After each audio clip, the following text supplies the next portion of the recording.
हाँ उनसे हुई थी, शायद बात हुई थी तो मुलाकात हो गया।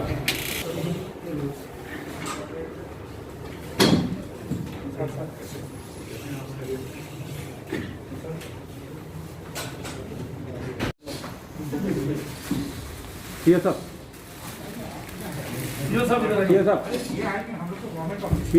अकबर साहब आइए ना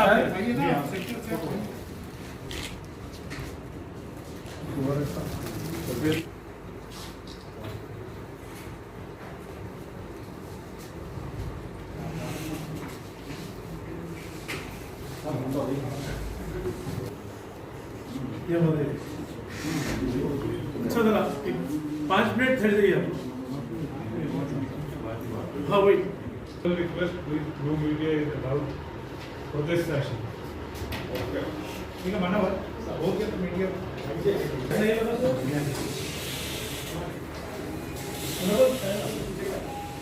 Vice Chairman, National Commission for Minorities, Government of India. In fact, I am officiating Chairman of the National Commission for Minorities, Government of India, as there is no Chairman still in the Minorities Commission. Telangana राज्य का 3 दिन का दौरा राष्ट्रीय अल्पसंख्यक आयोग ने तय किया था। आज दूसरा दिन है। कल चीफ सेक्रेटरी और संबंधित अधिकारियों के साथ, प्रिंसिपल सेक्रेटरीज के साथ कल एक मीटिंग हुई।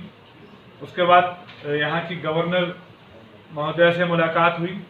यहाँ के 6 नोटिफाइड माइनॉरिटीज़ जो हैं उनकी जो समस्याएं हमने सुनी और जो उनकी आवश्यकताएं हैं उनसे गवर्नर महोदया को अवगत कराया। आज यहाँ के गृह मंत्री श्री महमूद अली जी से पहले मुलाकात हुई और उसके बाद यहाँ हज हाउस में इस भवन में वक्फ बोर्ड चेयरमैन मोहम्मद सलीम साहब और वक्फ बोर्ड के सीईओ और तमाम मेंबरान के साथ यहाँ के जो वक्फ बोर्ड की कारगुजारियाँ हैं और यहाँ की जो हज कमेटी की आवश्यकताएं हैं, ज़रूरतें हैं, उनको लेकर एक समीक्षा बैठक आज हमारी संपन्न हुई है, जिसमें दोनों महकमों के सीईओज यहाँ पर उपस्थित रहे।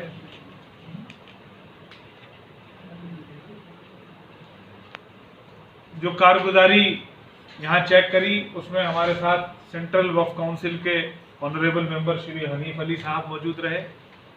नेशनल माइनॉरिटीज़ कमीशन के joint secretary Daniel Richard, director Dhanalakshmi ji मौजूद रहे। मुझे ये बताते हुए बड़ी खुशी हो रही है कि वक्फ बोर्ड का डिजिटलाइजेशन का काम लगभग मुकम्मल हो चुका है। 96% 97% यहाँ का मुकम्मल हो चुका है।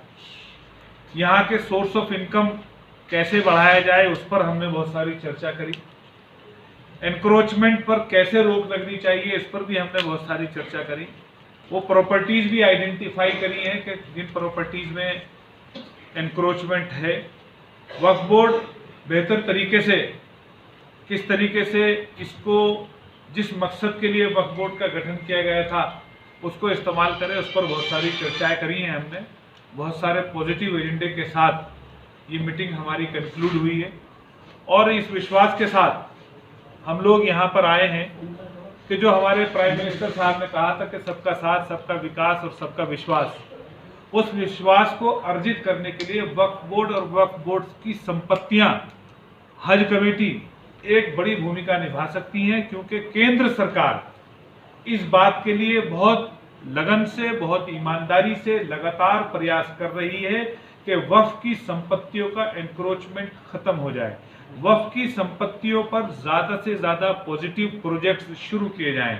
हमने तेलंगाना राज्य के चेयरमैन सलीम साहब से रिक्वेस्ट करी है कि आप नवाडको के माध्यम से वक्फ की संपत्तियां बताएं, उन पर public private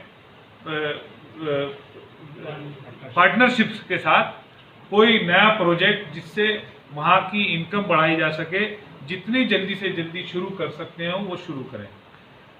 central minorities ministry Mukhtar Abbas Naqvi साहब के नेतृत्व में जियो मैपिंग और जीपीएस मैपिंग का काम जो कर रही है वो भी यहाँ पर शुरू हो चुका है। किन्हीं कारणों से कोरोना काल की वजह से अभी वो बीच में रुक गया है। आज की बैठक में ये तय हुआ है कि बहुत जल्द वो काम दोबारा से शुरू हो जाएगा।